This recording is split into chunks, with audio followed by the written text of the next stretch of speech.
Yes, I'm John Capello, the Halyard Mission, about the the Serb assistance of rescuing American airmen. As I mentioned, when I first arrived here, I was contacted by some now colleagues, but some gentlemen from the Euro-Atlantic Initiative. It's an organization in Belgrade, and they were working on developing this particular documentary. Now it's interesting. I think you'll find it interesting. We're actually producing together an hour-long, a full-length documentary about this event. But when I first arrived, as I mentioned, I didn't know the Serbs' role in the rescue of American airmen, and I soon found out that many Serbs really didn't understand this piece of history as well.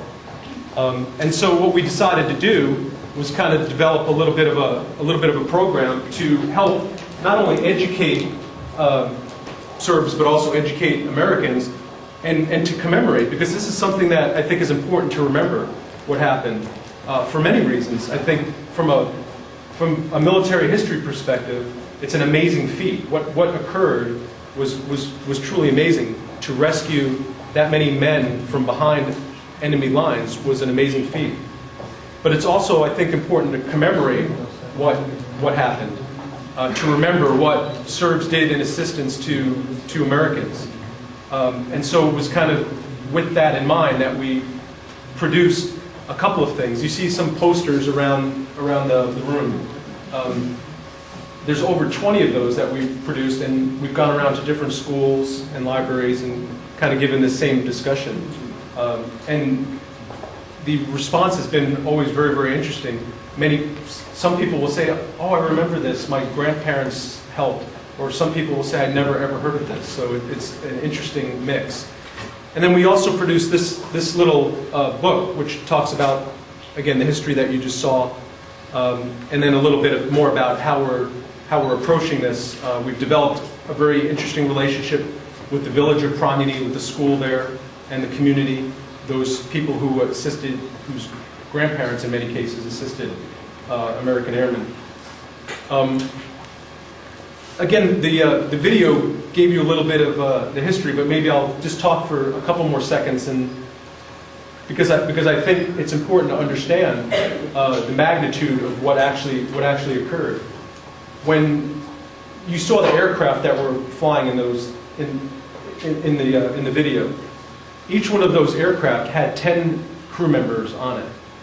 Okay, so 10 people were on each airplane. So every time a plane was either damaged or shot down, that was either 10 people that died or 10 people that had to jump out of the aircraft. So when you start to do the math, you see that many people ended up in central Serbia because they flew from Italy to targets in Romania and Bulgaria and other places in Eastern Europe. And so, as a consequence, many of those planes that were damaged, they had to, as Claire Musgrove talked, he had to bail out, we say. He had to jump out of the aircraft, and he ended up in some trees in central Serbia somewhere.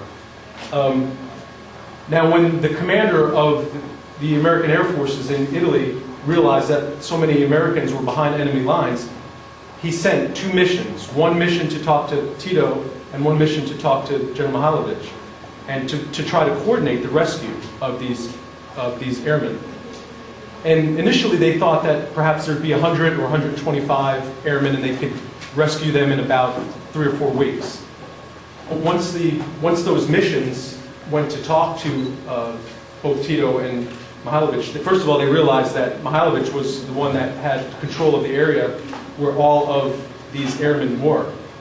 And so with further coordination, they realized that not only were there 100 or 125, but well over 500 airmen. So this complicated the issue quite a bit. And so the planning for this rescue took some time. And as Mr. Vidakovic mentioned, they had to actually build a runway. So there was nowhere for these airmen to be rescued. The community assisted and leveled a field, and I've been to this field many times. Now it's a cornfield or a potato field, but they leveled it, and that allowed these airplanes. There's a picture right here behind that I'm going to for these airplanes to actually come and land to rescue the airmen. And the first mission took place on August 10th of 1944. And that evening, they pulled out 320 some odd, 324, 325 American airmen that first night.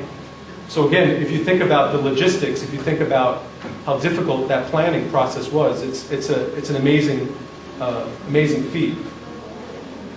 But you also have to remember now that's 500 bodies. How many people are in this room? Maybe 50 or 60, not even, right? I mean, now think about 500 Americans running around the middle of Serbia that had to be fed and clothed and cared for, right? So who did that? I mean, common Serb villagers. So you also heard Claire talk about how he didn't really get to know the family, but we have talked to other airmen that did get to know the families a little more. And some of them are actually still in contact today. There's one instance that we know of that where they're still in contact, which is very, very interesting. But this was a tremendous sacrifice for the villagers, for the people, the Serb people, because of course you realize the war was going on and they didn't have very much. So what they had, they gave to these airmen to help protect them. And I want to show you now some interviews we did with 4 or 5 of those who were rescued.